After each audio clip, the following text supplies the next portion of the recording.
when you're not in touch with your heart, when you've not dealt with your mother wound, you do not know how to travel to those emotional places with them. And honestly, by the time they're done talking and they leave that space, they would even regret opening up to you, because like you get to witness the before and the after of that vulnerable moment for them. It is absolutely beautiful. And being in touch with your feminine energy, it helps you do that even better. No one can force themselves to do boring tasks for a good cause if they do not even know themselves or like their value. For someone to be disciplined, there needs to be a conviction, because it's incredibly hard to be disciplined. And the opposite of being disciplined without conviction at all is addiction.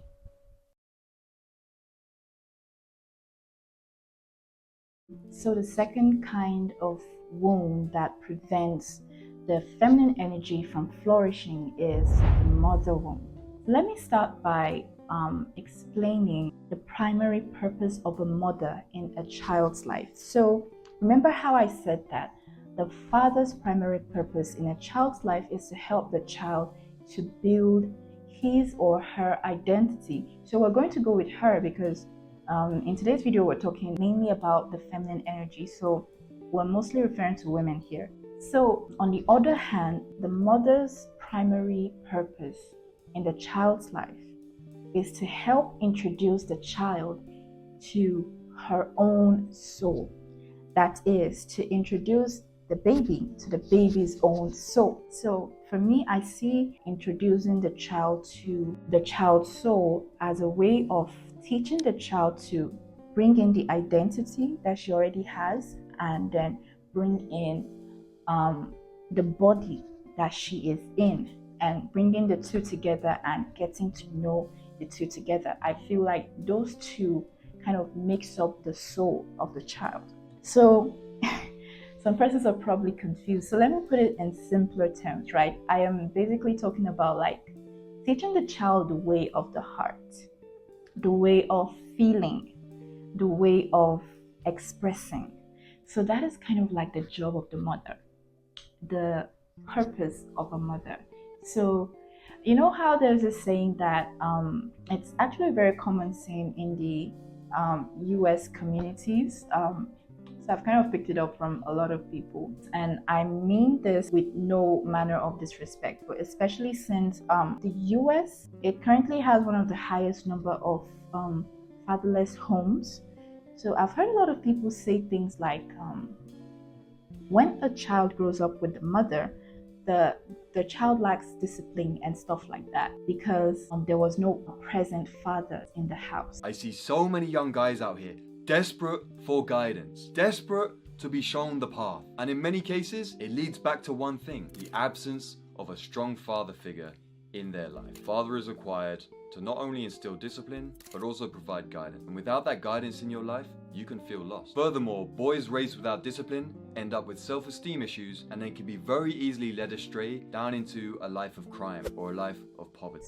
And it's kind of like a common saying. And to a degree, it makes sense to me, like given what we just explained about the father wound and the father being the author of a child's identity and confidence and all of that. So of course it will make sense that the child will not be disciplined, because no one can, force themselves to do boring tasks for a good cause if they do not even know themselves or like their value. Like for someone to be disciplined, there needs to be a conviction, because it's incredibly hard to be disciplined. It's incredibly hard. There has to be a conviction, and the opposite of being disciplined without conviction, that is, if there is no conviction at all, is addiction. That is kind of like the word that is kind of similar, but one has a conviction attached to it, and the other has no conviction. Like you can be addicted to something and you don't really believe in it. It's just your body moving, right? But discipline is the opposite. It's when you allow your spirit to take over your body. So, and that can only happen if you know yourself. So, what I want to say now is the saying that is not common is that the house where there is only the father and there's no mother present, there's no mother present, right?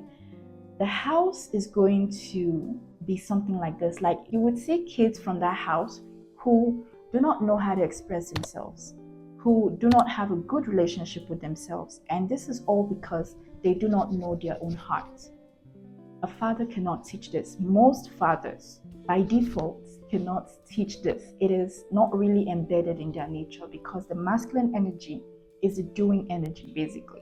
So the feminine energy is the feeling energy, it is the energy of being. So in order to feel and to be, you need to have a good relationship with the parts of you that are unseen. And that is something that comes only naturally to women. It comes easily to women than it does to the men. So this is the purpose of a mother.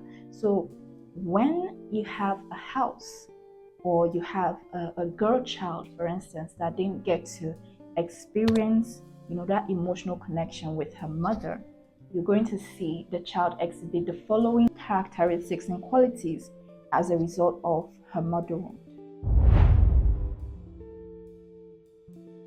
So how does this, sorry, let me have a glass of water.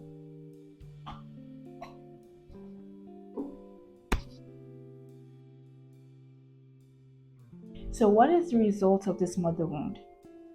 The result of the mother wound is you're going to see things like a lack of relationship or a poor relationship with the child's self, or a poor relationship with people, and especially women. And also the fear of vulnerability, which eventually leads to a disconnect from her feminine energy. So like I said, guys, it's really, really simple. You cannot connect with the feminine energy if you do not know how to dive into your heart.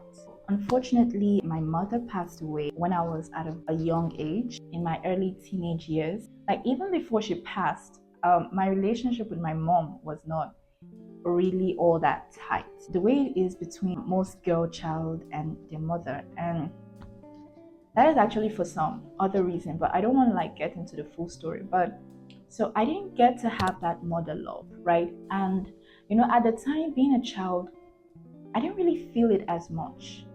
Like I didn't feel the effect. I didn't even understand all these things. I didn't understand, really like the value. I did cry because it was sad indeed, to lose one's mother at such a young age. And I did move on. But the truth is, what I didn't know, what I didn't get to figure out until much later on, was that my relationship with people, my relationship with myself, it kind of changed from how they used to be before, immediately after the death of my mom. So before my mom passed away, I used to have a very good relationship with boys and girls, like kids in my school, right? I used to have a very good, healthy relationship with the guys and with the girls, and I had some pretty good friends as well. And I had a fairly good relationship with myself, a fairly healthy relationship with myself, because I had the presence of a mother. However, after she passed, there was sort of at that time, I couldn't really put my hands on it, but there was definitely a disconnect. And now I'm going to start with, my relationship with girls, like with other females, fellow ladies like myself. So I noticed that, especially after high school, after I graduated high school and I started my higher education, when I started schooling at the Polytechnic where I schooled, so I personally formed relationships with girls that were naturally kind of better than me, and they were also good girls. And I honestly think that I'm someone that has very good taste in picking friends. Like I've never been the one to pick friends that are, the kind of people that you would say these are bad people, right? So I have a good taste in picking friends. So after I got into school, I made friends with good girls of different race and all of that. So there was one set of my female friends, right, that I had. And I remember there was this particular girl. She was much older than me in person, and she was also like a close family friend. And I remember subconsciously there was a part of me that was hoping that, this older girl, or, these girls that were better than me were going to treat me, kind of like the way a mother would treat a daughter. Not like the typical way, but, like just to have a female friend that you can go to for advice, embrace when you're down, that kind of big sister comfort. Yeah, so I wanted that. And it wasn't a thing that I knew, so it was more like a subconscious desire. So this subconscious desire kind of created an expectation that I had for my female friends, and especially that girl. So that expectation is that, I kind of like expected them to, be women of honor and dignity, respectful women that I could look up to and be like. So, and honestly, the reason why I did that was because after my mom passed, I looked around, like my family, aunts from my mother's side, my father's side. There was no one that I could look at and say that, okay, this is a woman that I admire, and I would like to like cling myself to this woman, so that she might hopefully like me enough to want to treat me like her own daughter, right? So I was really craving that mother love. Because I couldn't get that in my own family, so I started to like look for that in my female friendships. So we're going to call this girl Stephanie.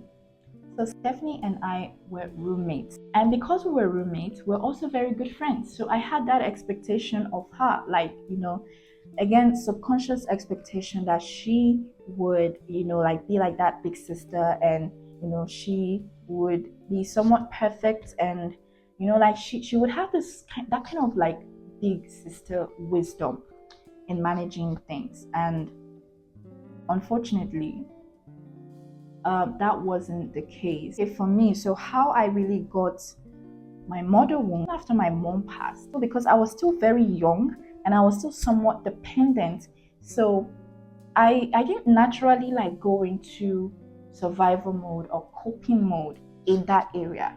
I was actively, subconsciously seeking to fill that void. That was what I was doing, because at that time I was still young and I was dependent, and I was still in need of that warmth, that motherly, big sisterly warmth. I thought I was going to find that with Stephanie, but long story short, so there was this situation, and it wasn't the first situation, honestly. So Stephanie happens to be a girl that also has her own friend group, and her friend group, like they are kind of like a circle of three, and their friendship is much longer than her friendship with me. So she was more closer to the girls, and for me, I was just like the fourth wheel who is just like trying to be like a part of them, because they were all accommodating and welcoming, or so it seemed. But long story short, towards the end of our relationship, she did something, and I don't want to come here and sit down and talk about her like I'm a victim, or like she's a bad person. Like I said, she isn't like an outrightly bad person, but I believe she made some wrong decisions. Wrong decisions that have hurt me. Now, what I do not know is whether truly she meant it for it to hurt me. And I do believe that she does, because the last major thing that she did that actually caused our friendship breakup at the end of the day, like it's undeniably clear that she did indeed want to hurt me. So what she basically did was that she cooked up a lie that she didn't confirm, a lie that she didn't bother to talk to me about. She just cooked up this really great lie about something really serious. And then she told the rest of her friends in the group, as well as the guys that were also friends with us together. So she kind of told them that, oh, I did this particular thing to her. And, when the news got to me, and when it came to me, right, at the time that it came to me, like, so the whole the whole group was there.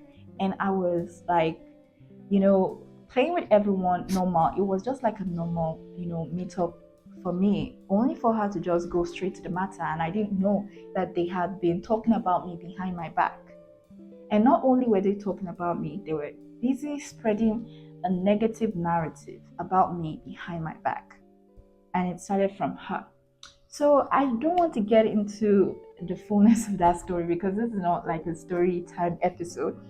But that really broke my heart because like what she basically did, like, you know, I had placed her in this high pedestal of like a sister that is like a mother, like a big sister to me.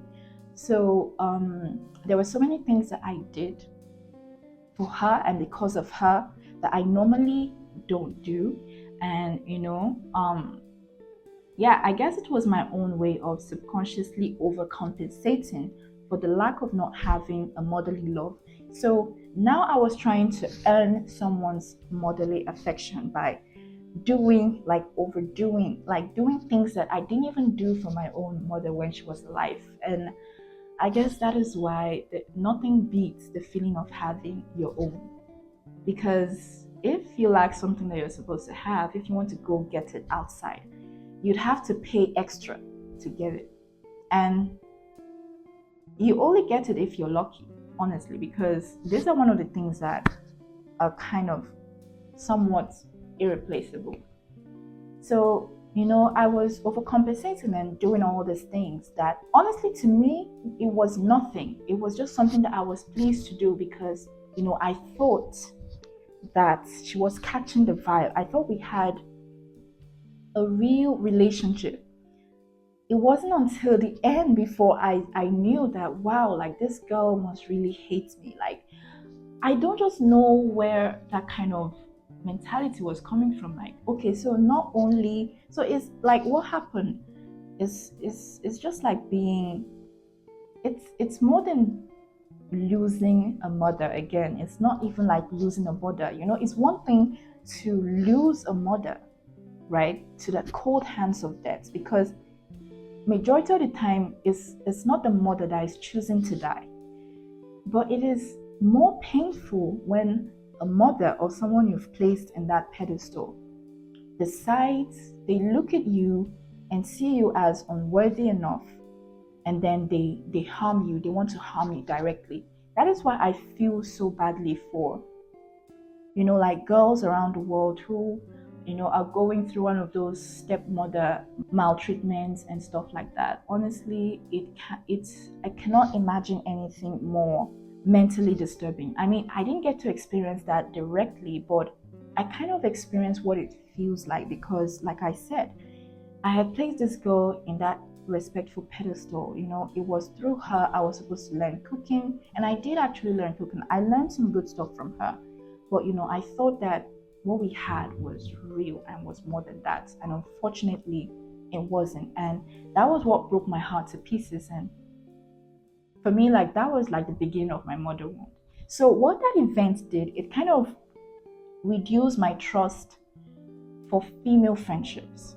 Like, it affected my relationship with other females. So I started to have, and that wasn't the only one I had, okay? Like, so I went on to have another fresh set of female friends, and there was a particular one that I felt like I related to the most, and she was the one that I drew closer to the most. And she just, like, honestly, okay, so she didn't particularly do anything directly hurtful.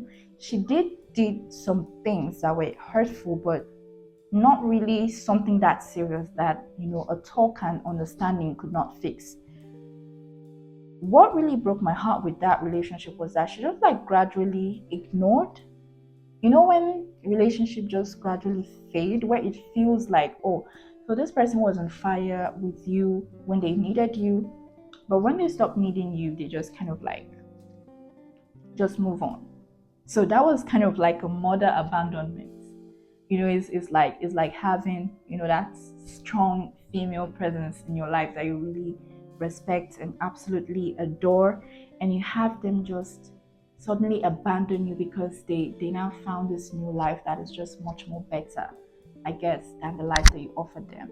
So that was how that one felt. And like my relationship with ladies, moving forward with that, after those two events, became honestly very, very shaky for me. Like, I became really conscious in the midst of ladies, but I'm really grateful for where I am now.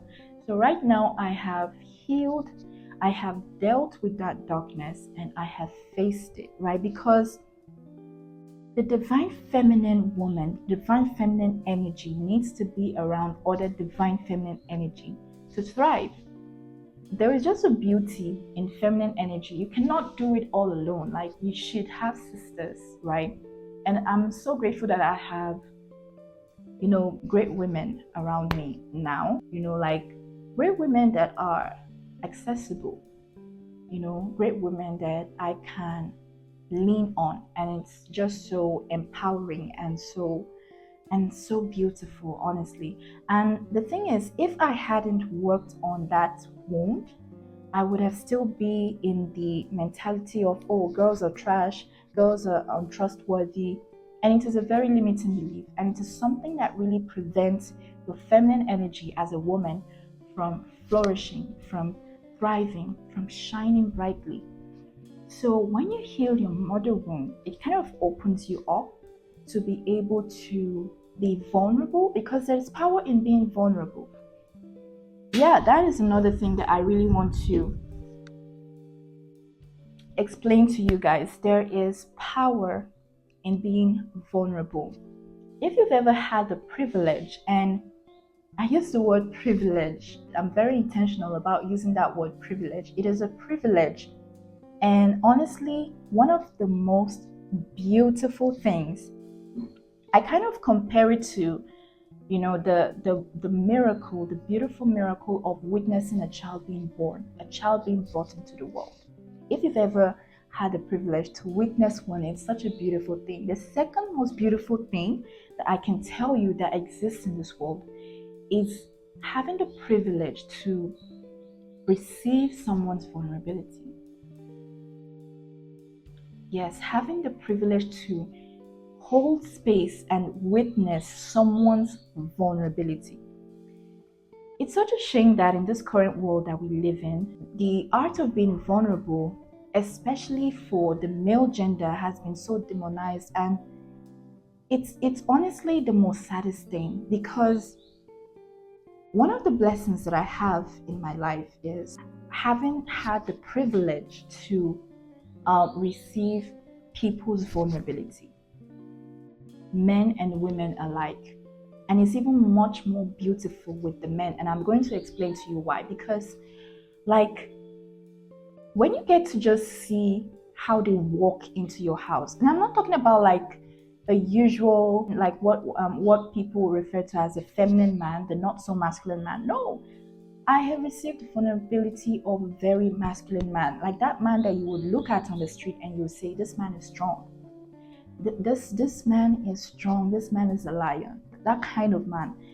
Where it's really beautiful is when you get to watch them walk into your house with all this confidence and boldness and all of that, and like then they go into this moment of being vulnerable, and in that moment they are pouring themselves out unapologetically, unfiltered.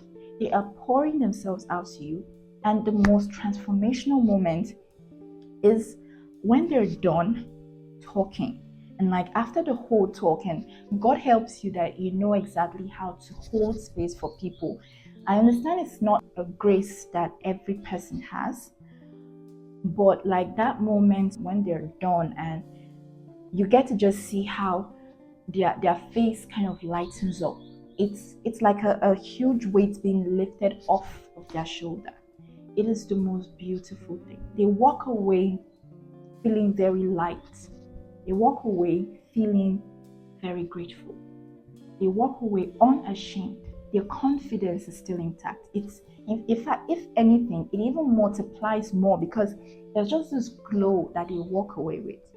And that is why I call it a privilege, because it is a privilege to be able to, first of all, have the grace to be able to even receive someone's vulnerability, and being able to manage that and hold space for them. And like you get to witness the before and the after of that vulnerable moment for them. It is absolutely beautiful. And being in touch with your feminine energy, it helps you do that even better. When you're not in touch with your heart, when you've not dealt with your mother wound, you do not know how to travel to those emotional places with them. And honestly, by the time they're done talking and they leave that space, they would even regret opening up to you because, when you have a mother wound in moments like that, it kind of shows up. That is why you see a lot of men say things like, no matter how down you get as a man, don't ever open up to a woman. And it's a very common belief that a lot of my African, Nigerian brothers hold. And they strongly believe it to be true about women. That, like they just believe that women don't have the capacity to hold their vulnerability. And I think they are very wrong. But I do understand where they're coming from. And this issue is not just limited to Africa alone. I think it's kind of like a general belief that a lot of men share, that women in general do not have the wisdom to hold space for their vulnerability. And like I said, I really do not blame them. The only issue is that it's not that women do not have the capacity to hold space for men to be vulnerable. It is that a lot of women happen to be in their wounded feminine energy. So, first of all, that sensitivity that they ought to have in order to be able to truly empathize with the men is not even functioning properly. So, that aside, so there is the area where you need to have that sensibility, and there's also the area for wisdom of how to carry that vulnerability, and wisdom for how to just really say the right words and not say like the wrong words, and how to really help them to get out of that space. Now, that is what a lot of women seem to lack, and that is a problem that is springing from their mother wound. And for me, I think that this is really, really serious, especially in the case of a couple, because I cannot imagine. For me, I mean, maybe a lot of women probably do not feel this way, but for me, I cannot imagine, being in a relationship with a man, maybe my husband, for instance, and I am not the woman in his life who he can share his darkest fears with. Because one thing I've really learned from like being able to be vulnerable with other people, me myself, is that it is such a bonding process. It is a very bonding activity. You don't want to be doing that with people that you do not trust. And if you even find yourself doing it with people that you trust, your relationship with that person, it just takes a different dynamic. It can never be termed as an ordinary relationship. So I understand like the level of depth, the level of nakedness, the level of heart bonding moments that occurs in that moment. And I just cannot really genuinely imagine not being the woman or the person that my best friend in the world or my man cannot share that with. So it is a problem, and I think that it is a problem that a lot of women need to fix, especially if you're in a relationship or you're married. But even for the singles, this is something that you can start learning now. You do have friends around you, and you should be one of the people that they can talk to about the uncommon stuff, the uncomfortable stuff. And it is something that you should not see as a burden, as something to run away from, because I feel like a lot of people run away from that these days. But that is a whole nother conversation. This conversation is about how that women with the mother wound are unable to truly connect emotionally with their men because they have not even met themselves in that level. So, because they've not met themselves in that level, they cannot meet you at that level. So, it's like when you're not being vulnerable, it's like a waste of vulnerability. Like, you're better off just keeping it all locked up, right? Or just discussing it with someone outside of that relationship that that has a level of detachment. And to me, it's not supposed to be so. I think that your partner should be the person with whom you can share, some of like the really truly most naked things about yourself. I think that this is exactly why it is important to heal from the mother wound, because it really allows you to be able to really dive into the depths of yourself, to get to know yourself in a very, very different way, and also, more importantly, to be able to meet other people at that depth, because it is in that depth that you meet the realest self of people, and it is in that depth that the truest bond of friendship, relationship, and a partnership, whatever, is being formed. It's in knowing the person, it's in knowing the person's heart. So I have a friend who, like, it's so amazing the bond that we have. And so this is just one of those privileged relationships that I have in my life. And I remember how that he occasionally says that, oh, like, I was in this particular situation, and I was just thinking to myself, this is what Damsey would have done in this particular situation. And when he says things like that, I'm like thinking, oh yes, yes, this is a friend that knows me. This is a friend that knows my heart. And it's not very many people that we can point to like that. So I think that it's a beautiful thing if you can be, as a partner, one of the persons that your own partner can point to and say that, okay, this person knows me like that, this person, I know this person like that. So it's a really, really beautiful thing to thrive towards.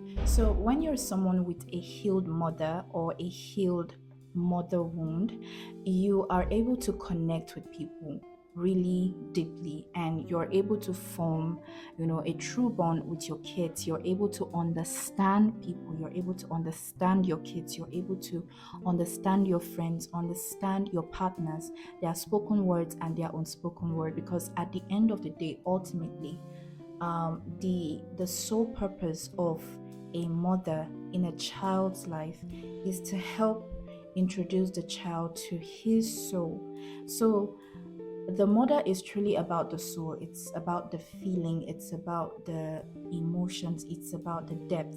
So when that side of you as a woman is healed, right, you are able to just really flow, you're able to empathize, you're able to, like, you don't struggle in understanding people. And believe me, if you've met women with unhealed mother wound, when you see women like that are not naturally sensitive and empathetic, most of them, if you really check their history, and this is a personal study that I have done myself with some persons around me that I know. So usually the least sensitive ones are either the ones with an unhealed mother, or they have a bad relationship with their mother. So that can also cause a mother wound. So when a woman has a rough relationship with the mother, there is that mother wound embedded in the soul of that person, and that is why they're not able to show up. They're not able to really, like, understand people. They're not able to truly love, and it takes a level of being able to really empathize and feel and be sensitive to be able to truly love someone, to be able to truly bond with someone. So if you're a man watching this, if I were a guy, um, like you watching this video right now, it would signal to me that, okay, a woman who does not have a good relationship with the mother, you know you might have to really do some work on her, or like help her really work on herself, because if she should remain that way, there's going to be a lot of friction, because she will find it difficult to submit to you. So it's just different dynamics. But the woman with the mother wound is just not the typical soft woman. So for you to expect that is just not going to happen. Okay, so this is just how it plays out. So a woman who has a healed mother, or like no mother wounds in her, is able to truly flow, is able to be submissive, she's able to really understand the people around her, the people that she's nurturing. So it helps her to really nurture even better, because she's able to really dive into the depth of nurturing as a mother, if that makes any sense.